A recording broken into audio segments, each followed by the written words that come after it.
Oh, what happened? What happened? What took you so long to publish another video? It's been so long. It's been like almost like 3 months. My mental health is fucking dog shit.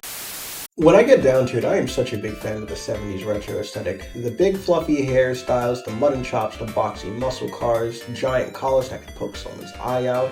All awesome to me. My mom was a kid during the 70s, so she'd tell me stories about her favorite artists, musicians, technology, and media at the time. Side note, can you believe that this nigga was a teenage heartthrob at the time? Silly, I know. I also in recent years have grown a love for the horror genre. I watched them growing up throughout my life, but I definitely would have to say they have way more of an impact on me in my later teenage years. And last but not least, I wanted to talk about how I feel about the late night format. Personally, I feel like it's a very outdated format. That doesn't mean I dislike it, it's just very much not something that fits into the mold of the modern day podcaster news network way we communicate. So when I saw the trailers to Late Night with the Devil, I was intrigued by what's to come. Modern day horror is a very mixed bag to me, if you were to ask me. Sometimes I feel like we get bangers like X, Pearl, and Nope. Honestly, that's about it. The rest of them are meh, dog shit, or literally this meme horror movie. But I'll tell you this, directors Colin and Cameron Carnes surprised me because I walked out of a horror movie and I was like, holy shit. That was really fucking good.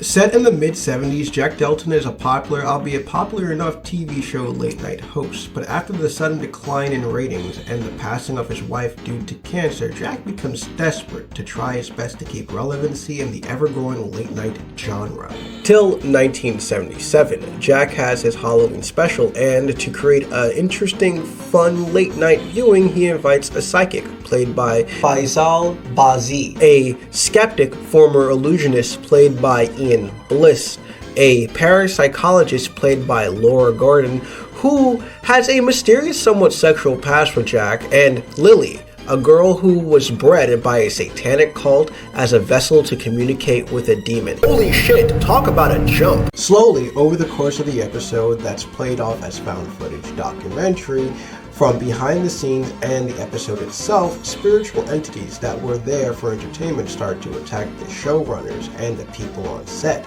With commercial breaks, sponsorships, and a looming big contract for Mr. Delton to sign, we witness the horrors that happen on set and question if it's all really worth it. Alright, so let's get into the review portion because I've left out so many key points that really make this movie.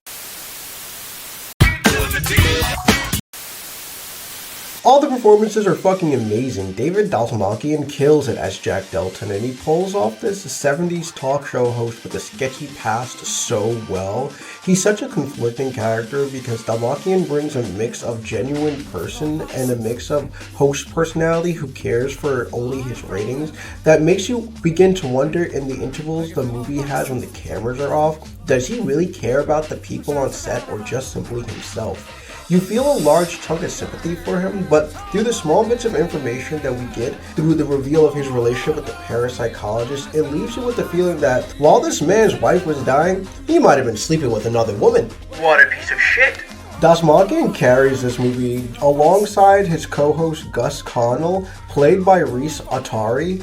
He plays this punching bag on and off the camera, and you kind of feel awful for him at some points. So when the crazy shit starts happening, one of the feelings I felt for this guy was just leave the fucking show already.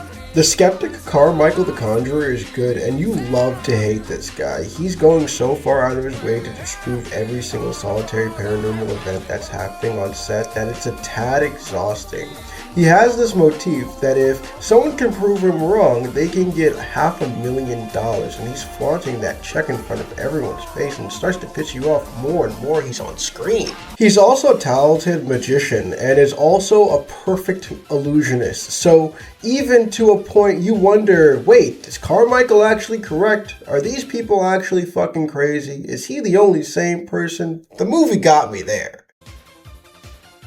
Laura Gordon's Dr. June Ross Mitchell. Initially, I was very skeptical over her character, but the more and more the film went on, out of all the characters, I'd have to say I felt the worst for her and Lily. For the gosh jolly G shucks personality Jack plays off, he's a powerful man, and what he says goes. If he says the camera stays on, the camera stays on. And leaving June and Lily as victims to his circus shenanigans he calls his fucking talk show. Finally, there's Lily, and personally I think Ingrid Torelli does a good job. The demonic possessed innocent girl trope has been done to death in nearly every horror film the past 50 years. Ingrid doesn't really stand out to me, but I can clearly tell she's having fun playing this possessed weirdo. She really leans into the campiness of this trope, and you can just feel awful for what all these adults are putting her through. From the satanic cult that used her as a vessel to Jack and even June to some degree, this girl is a victim to all these shitty adults. Finally, I wanted to talk about Christo, played by Fayal Bazi. I really hope this movie boosts up his career a little bit more because, goddamn, he's a good actor.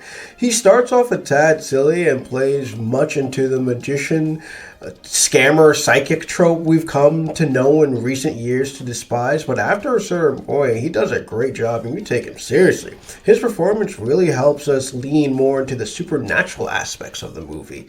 Okay, so how do I explain this part over here? The Satanic Panic was a moment back in the early 70s where a bunch of people in the United States were very much scared of satanic influence, not helped by the release of multiple films dealing with the occult, other occult scenarios that endangered children, and things within that realm being reported on the news. I can't get too in depth about it, but Late Night with the Devil uses this moment in history as a backdrop to place itself into. Is connected to devil worship. That's the focus tonight of Lonnie Lardner's special report on Satanism. But we want to warn you now that some things you're about to see and hear might be too graphic for children. We all want a teenage mutant ninja turtle, but which one could turn you into squirt? And from here on out, skip to this point in the video to avoid spoilers. It's revealed to us at the beginning of the film that Jack has ties to a cult similar to Bohemian Grove.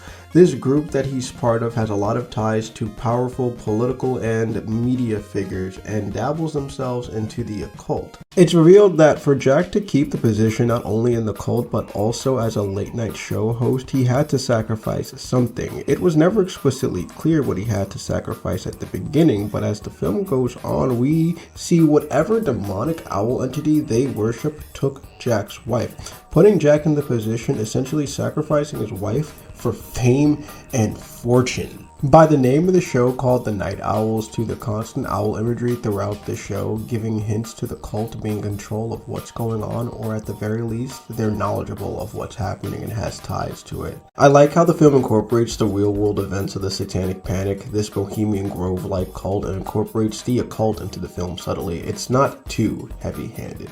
So, we're going to enter into things I wasn't the biggest fan of, but the first thing I'm going to mention is something I sort of like. The practical effects for this film are really nice for a low budget film. They did a really good job with what the tight budget they were given. I think some of the CGI is really noticeable and kind of takes me out of the film just for a minute. There are some moments that are meant to be scary, but it comes off way funnier than scarier. And some of the humor works, and emphasis on some. Some of these jokes land flat. I'm all about leaving a lot of things open for the audience, but the movie does this a little too much and it gets a tad annoying. I'm not telling you who dies, but what I will say is going into this movie, who does is going to be so obvious that one of the characters note how they're going to die in a passing joke, and when they die the way they joked about, I was not surprised. This film isn't changing film, it's a tad predictable. So now I thought I'd talk about the film's biggest controversy. I have these two different character icons that look radically different from all the other character icons that I have. I commissioned my two friends, Olive and Janet, to be able to make these for me. Their Instagrams are right here on the screen. Please check them out. They make some fantastic art. They're fucking awesome. I love them so goddamn much. And please support local artists. Don't AI generate shit. All right, back to the video. I mentioned how I sort of half-liked the visuals for this film because after the film's theatrical release, the directors admitted to using AI for the film's commercial break moments. It totally devalues the film, and you could have just simply commissioned an artist and they would have just made these pieces. I'm very much against the use of AI. I actually believe in something called human creativity. The Coen brothers could have really used this moment to boost up a smaller artist. Don't tell me it's against the budget or too much work. Literally, all you had to do is scroll through Instagram for no longer than 30 minutes, pick up a couple of artists, and then pay them. It wouldn't have even been that expensive in the long scheme of things. But as it stands, we have this obvious AI art that wasn't even touched up in the slightest to look normal or passable. It makes this film look lazy and takes away from the hard work each actor or behind the scenes person put into it. I can't support stolen art. With this, in a good conscience, I can't promote paying to see this movie. You can't use stolen art in a film and expect me and others to pay to see your work. You can say the whole film wasn't made in AI, so it shouldn't be that big of a deal, but that's how stuff starts off. A small thing isn't a big deal till it becomes an even bigger deal. All I have to say is that if you want to watch this movie, you know what to do. Don't be fooled by the vintage 70s aesthetic and the time placement of the beginning of the Satanic Panic. The message is very modern. In our media consumption landscape, there's a strong emphasis on how many followers or subscribers you have.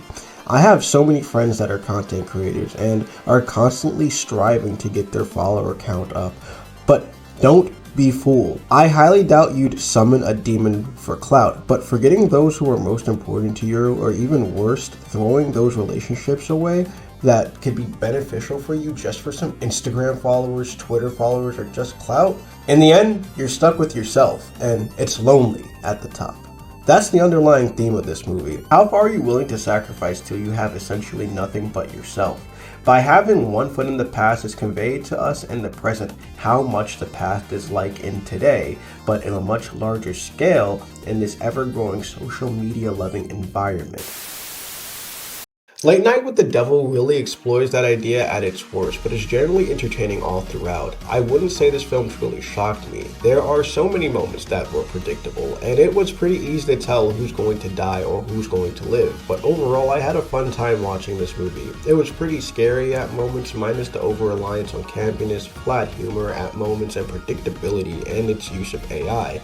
Overall, a decent horror film. If you want to watch this movie, you know what to do.